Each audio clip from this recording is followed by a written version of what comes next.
welcome to Fit and Fabulous with me, Dr. Orlena. I hope that you are feeling amazing today. Okay, today I want to go over everything that I eat in a day to draw back the curtain so that you can see what healthy eating is.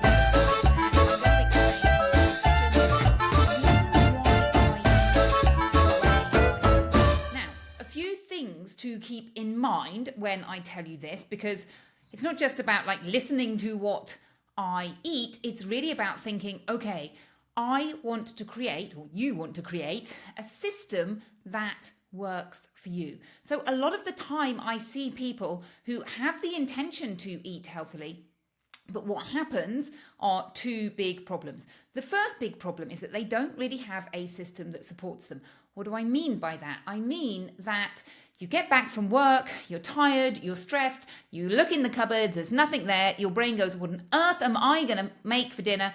And you find yourself turning to takeout, or perhaps it's frozen pizza or something like that. You find yourself eating something that isn't desirable. Why? Because that's the easiest option for you. But when you turn your life around, as I'm going to show you how I've created my system, you will find that the easiest thing for you to do, and actually the most desirable thing, is to eat healthily. Now, I'm not saying you can't ever eat frozen pizza and you can't go out. Of course you can do those things, but you don't want to be doing those things because you have no other option. Now, the other big thing that I see that trips people up is turning to food for comfort. Now, I have done so many podcasts and so many videos on how to stop turning to food for comfort. But another thing about turning to food for comfort is having that junk food available. And so when we look at emotional eating or turning to food for comfort, there are two big keys that you really need to work on in order to fix that. And the first is obviously understanding your emotions, those emotions that are driving your actions, which is turning to food for comfort. So really getting a grasp on what's going on. And let's just say in this example, it's stress. Now, ideally, you want to reduce your stress. You're never going to get your stress down to nothing. So you also want to have some tools to deal with stress on the hoof, like when it's in big action, when you're feeling stressed, you need to have some tools to help you. So number one, you want to reduce your stress. Number two, you want to have some tools to help you deal with stress that you have. And number three, you also want to pair that with healthy eating. Because if you don't, say for example, your favorite go-to not healthy eating snack is, I don't know, let's say chocolate cookies. If you say, okay, I'm going to stop eating chocolate cookies, but you've got all other loads of junk food in your cupboard, you're just going to replace that with something else. So you really need to do the two of them together. You need to understand your emotional wellness and what's going on, but you need to pair that with healthy eating. And the two components are really going to help you get over that hurdle of emotional eating. So that is why having a healthy eating system and a system that works for you and your busy life is really important. And as a side note, this is exactly what I help my clients do. Essentially, we are creating a system for them and dealing with all the emotional aspects as well, but it's really about creating a system that works for them. And everybody's system is slightly different because we are all slightly different. But if you're interested in working with me, then please book a call and we will chat and I'll tell you what it would look like to work with me. Okay, so this is what I eat every single day. And I'm also going to tell you my entire routine because obviously when I eat is tied up to my routine. So number one, I love exercising first thing in the morning. And there's very many reasons for the reason I love that. I'm talking about systems. Systems are all about routines and habits and doing things over and over again. So you get to that stage where you don't have to think about what you're doing. Your brain just does it automatically. Now, if you are exercising first thing in the morning, you have done your exercise. You've ticked it off. You're like, hooray, this is just what I normally do. It's a great way to wake up. It personally, for me, I feel so much more energized when I exercise in the morning. And also, if you exercise in the morning, it affects your metabolism in a positive way all day. As opposed to if you exercise later on, your metabolism is slower during the day and then it speeds up when you do some exercise. So why not get those benefits all first thing in the morning. So if you can, exercise first thing in the morning. Now, I swim and I cycle. So I cycle either to the beach or the swimming pool. A couple of times a week, I do weights as well. So that's what I do first thing in the morning. Then I come home and I eat my breakfast. And when I come home, depends on whether it's summer or winter. In the summer, it's around 8:30. In the winter, it's around 9:30. And before I go, depending on the day, I may have had a cup of coffee or something like that, some water. It depends. In the summer, I literally just run out of the door at 6:30 in the morning, and so I don't have anything. If it's winter, I don't leave till a little bit later, so I may have a coffee or some cocoa is another thing that I really love. Just 100% cocoa with a splash of soya milk and topped up with hot water, and I love that. And then I might steal some of my husband's coffee. I try to reduce my coffee. I absolutely love coffee, and coffee is healthy for you, but it can affect your sleep. And I find that coffee does affect my sleep. And so I try to not drink so much that it affects my sleep. Okay, so it's winter time now, 9:30, I'm eating my breakfast. What am I having for breakfast? I am having a giant healthy breakfast. Now, I have the same healthy breakfast as my husband. It is a big bowl to set me up for the day. Remember, I have also been exercising. So now I want to fill up my glycogen store because I've used up all my glycogen store. So I am eating oatmeal or porridge. I call it porridge. At the weekends, I eat whole grains. So it might be spelt, it might be oats, but the actual whole grain, which I really love, they are much better for you in terms of you're getting more fiber. It slows the sugar absorption because as much as oats are great, if you're having oatmeal, they are rolled out and sugar hits your stomach more quickly. Now, the reason I only have that at the weekend is because one of my children likes oatmeal as well. So during the week, we make it for all three of us.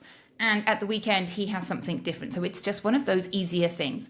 The other thing is actually that the whole grains are significantly more expensive than rolled oats. Now, I wouldn't really mind that. It's mostly for my son that I eat the oatmeal, the rolled oats during the week.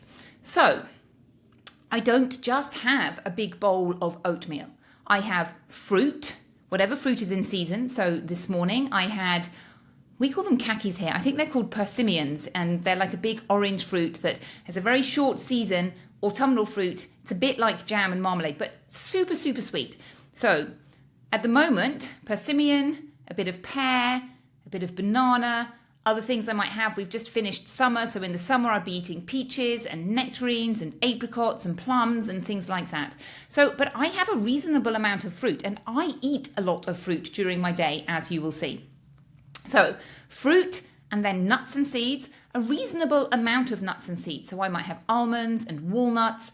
I often have sunflowers and linseed if I can get hold of it, or sesame seed. Again, a reasonable amount of nuts and seeds. So from my fruit, I am getting fiber and I am getting carbohydrate or sugar. Now, and I'm also getting antioxidants, good healthy antioxidants. From the nuts and seeds, I am getting some plant-based protein. I don't eat very much meat, and I'm at that age where we need to pay attention to our protein, particularly if you aren't eating meat. Because if you are eating meat is mostly protein, it's very easy to pick up your protein. But if you're not eating meat, you do have to pay attention to what you're eating. It's not that difficult, you just need to pay attention.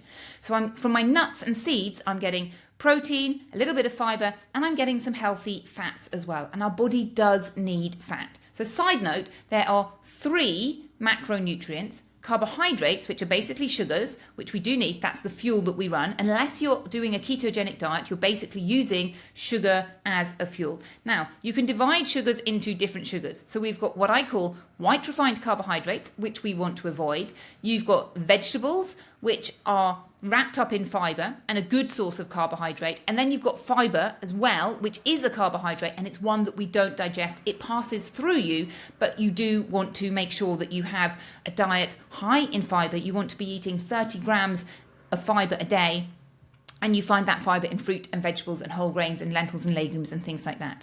So that's the first macronutrient. The second macronutrient, you want to be eating protein. You want to be making sure you're getting good, healthy sources of protein. You find protein in animal products, but also there are plant-based ones. So lentils and legumes and nuts and things like that.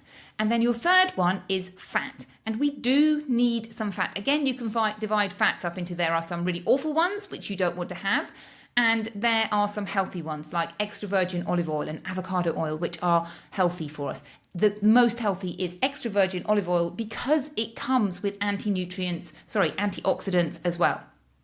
So going back to breakfast and breaking it down, fruits and nuts and seeds, then a little bit of oatmeal. I don't put heaps and heaps of oatmeal in. I have like a couple of spoonfuls of oatmeal. And then on top of that, I may have some full fat Greek yogurt, which has got fat in it and a little bit of protein. Or I may have some quark, which is another dairy product, which is higher in protein than the yogurt. And I just have, say, 50 milligrams of that because if it's a yogurt, I'll share one with my husband. And I also have some ginger, some healthy spices, which are good sources of antioxidants as well. I love ginger. I also like cinnamon. My husband says cinnamon is for Christmas time, so we only have it at Christmas time. I also really love cocoa nibs as well. And I don't know if you've come across cocoa nibs, but they are basically little bits of the cocoa bean, and they're sort of like crunchy, but they don't have any sugar in them. They're just cocoa. And so I love those. That's delicious. So that is my big healthy breakfast. And I personally love my breakfast.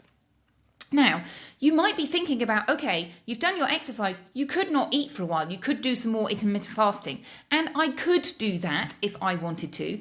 But I enjoy my breakfast. And I also want to be eating my food earlier in the day if I can. And this is a little bit complicated. I'll explain why in a minute. It's basically complicated because of the school day that my children have. But I would rather be eating earlier and stopping eating before I go to bed than the other way around.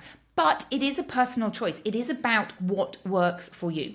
So that's breakfast. And during the morning, I may snack. I may not snack depending on how I'm feeling, on whether I'm busy. For me personally, I find that I tend to snack when I'm not busy. So if I'm busy, I don't snack as much, but it doesn't really matter because your snack is included in your everything that you eat in 24 hours. So whether you eat it now or later on, it doesn't really matter. So what would I eat for a snack? Well, nuts. Nuts is my go-to. I love nuts. I go nuts for nuts. I may eat some fruit as well at that stage, depending on what's available and what I feel like. I do find that pairing fruit and nuts together is good. And here's my reason why.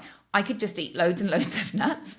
And as much as fruit is wrapped up in fiber, it is mostly sugar. So comparing the sugar and the fiber from the fruit and the protein and the fats from the nuts means that you're getting a little bit of both. But other things that you could eat would be fruit, and peanut butter is another easy thing to do. So I just eat stuff that is totally easy and that doesn't require any preparation. But there are obviously lots of other snacks that you could eat if you want to. Okay, so lunch. Now, historically, before a couple of weeks ago, we used to have lunch at lunchtime, and lunch would be salad. And when I say salad, I don't mean just a few lettuce leaves. I mean leftover vegetables, a reasonably large lunch. So leftover vegetables, obviously thinking about some protein. Quite often that protein would be plant-based protein, lentils and legumes. It might include hummus. It might include some leftovers, whatever needed eating up, followed by more fruit. But a big, satisfying lunch. And then we would have dinner later on. Now, we live in Spain and my children have got a new school timetable. So essentially they don't get home till 3 o'clock now. So now we are trying the European way of eating, which is to eat a bigger meal in the middle of the day. So we're basically having dinner at lunchtime. Now the idea behind this is you have dinner at lunchtime and then something small in the evening. So we're still experimenting with this and seeing how it goes. And I do have a view to thinking I could just not eat anything after that 3 o'clock, that big meal. However, I did try cutting down my dinner and having just a very small dinner, but I did notice it really impacted my swimming the next day, presumably because my glycogen storage is lower. And so I'm hitting a barrier of not having so much energy whilst I'm swimming. So I'm still playing around with this a little bit. But at 3 o'clock, we have our dinner. What do we have for dinner? Well, it depends. I have children. Children like to eat pasta. So sometimes we have pasta with vegetables, lots of vegetables, and those vegetables may contain proteins like peas and things like that. Or we may have another source of protein, which could be tofu or some meat. We do eat meat, I would say once or twice a week. My kids would happily eat it every single day, but I don't. Partly for ethical reasons, partly I think that meat is not healthy for you. There's a lot of evidence to show that meat proteins are not good for you. However, we do need to have some protein. So having meat proteins once or twice a week is a good compromise, I think. And when I say meat, I'm including fish in that. So I would quite often have fish. And quite often we will have sardines, which is... we get fresh sardines and we get tin sardines, a good source of fish, because you want to eat smaller fish rather than big fish. Smaller fish have less mercury in them than big fish. And obviously they're further down the food chain. So, if you're eating a big fish like tuna, it's a bit like eating a shark. It's a bit like eating a tiger. You don't really want to be eating these amazing big animals that are at the end of the food chain. So, some protein. So now we're having a big dinner at lunchtime, which includes some protein. Let me think of some of the things we have. We have chili. So I make a bean chili, and that's super easy to make. Just throw everything in the slow cooker and then it is ready. And we may have that with rice and some cabbage. I love cabbage. And then I will use that to create nachos a couple of days later. And on Friday, we often have nachos. So a plate of corn chips with some beans and some cheddar cheese on top, and a delicious fresh tomato salsa. What else do we eat? We have vegetable stir fry, and obviously I make sure there's added protein in that in terms of nuts and seeds, and I may add some lentils and legumes.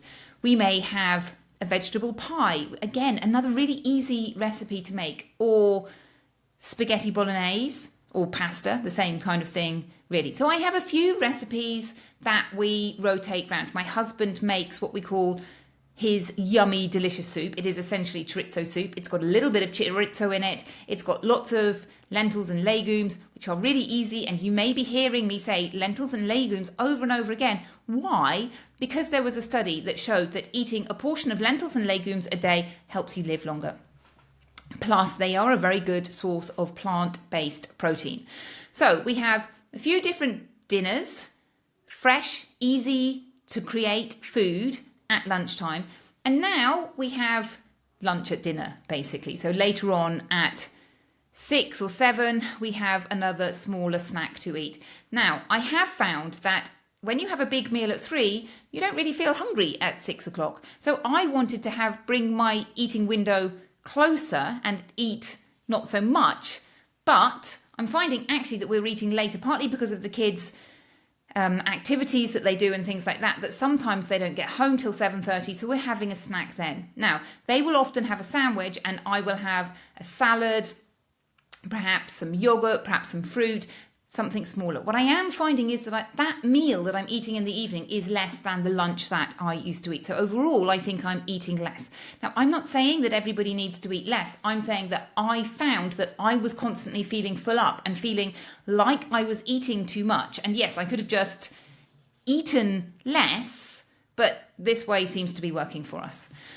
So that is everything that I eat in a day. After dinner, I don't eat very much. I don't eat anything. I may have a cocoa to drink, which is cocoa and soya milk, something nice and simple, just, to relax a little bit. But other than that, I don't eat after dinner. Now, how does this work for me? Why is it so easy for me to create healthy foods? Well, number one, I have things that I do over and over again. So when I look in my cupboard, I have the ingredients to create the recipes that I want. And really, I decide I'm cooking this and that based on what I've got available, which is normally what vegetables need eating up. So I have created a system that works for me, and I don't have any junk food in the cupboards because when I do, my kids just sniff it out and then they just want to eat it. And so quite often I just don't buy it. Like occasionally we buy it because I have kids and they like biscuits and they like cookies.